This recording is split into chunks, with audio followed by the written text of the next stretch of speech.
दर्शक हो नमस्कार, शुभ सकाळ। आज 20 जून रोजी सकाळी 6 वाजताची उजनी अपडेट आपण या व्हिडिओच्या माध्यमातून पाहणार आहोत। खरं तर ही अतिशय महत्त्वाची अपडेट असणार आहे, कारण पुणे जिल्ह्यामध्ये जो काय पाठीमागच्या 2 ते 3 दिवसापासून सातत्यानं मुसळधार पाऊस पडतोय, त्याचा परिणाम म्हणून बंड गार्डन त्याच पद्धतीनं खडकवासला यातून मोठा विसर्ग हा दोनमध्ये मिसळतोय आणि त्याचा परिणाम हा उजनीच्या पाणीसाठ्यावरती होतोय।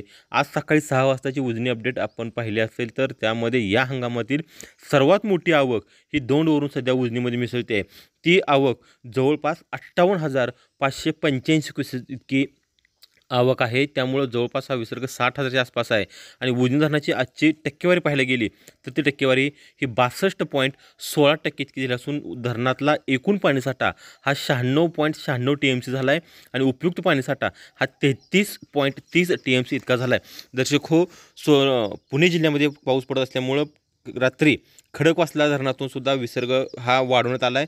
रात्री तो साधारण 9:30 वाजण्याच्या सुमारास हा 12,443 करण्यात आला होता।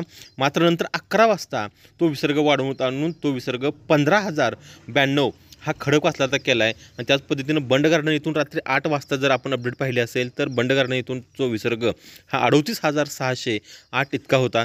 त्यामुळं बंड गार्डन खडकवासला या धरणातून येणारा विसर्ग हा बंड गार्डन या ठिकाणी येतो आणि बंड गार्डन इथून पुन्हा खाली येणारा विसर्ग हा दौंड येथे मोजला जातो। त्यामुळं दौंडमधली जी आवक आहे ती आवक आपल्याला या ठिकाणी या हंगामातील वाढ दिसून येते ती 58,585 इतकी झाली आहे।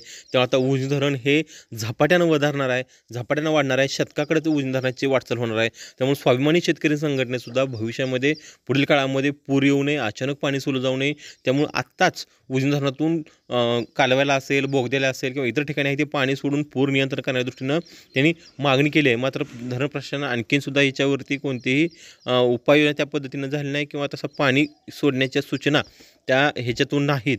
त्यामुळे सध्या तरी उजनीमध्ये फक्त आवकच सुरू आहे, उजनीमधून कोणत्याही प्रकारचा विसर्ग या ठिकाणी सोडलेला गेलेला नाही।